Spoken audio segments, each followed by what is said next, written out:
What happens if you have a mortgage coming up for renewal in the next year? So you're going to have two choices for renewal. You are going to be able to sign your existing renewal, or you're going to be able to shop around. And there's pros and cons for both. So if you decide to sign your existing renewal, one of the really attractive parts of that is you don't have to qualify under the stress test in Canada. However, the bad part of that is lenders realize that consumers are struggling to qualify for mortgages because of the stress test, and therefore they're not offering best discounted interest rates on renewal. The benefit of shopping around for a mortgage and not signing your renewal is that you can often get a significantly lower rate.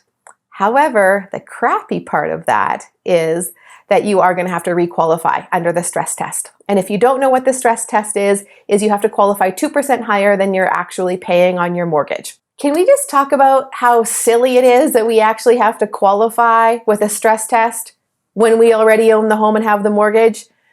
I don't think this makes a whole lot of sense, but this is laid out by the federal government that says that we have to still use the stress test. The Mortgage Brokers Association is campaigning to have the stress test removed because basically it creates an environment where clients who can't qualify under the stress test are then being potentially gouged by their existing lender because they can't have anywhere else to move.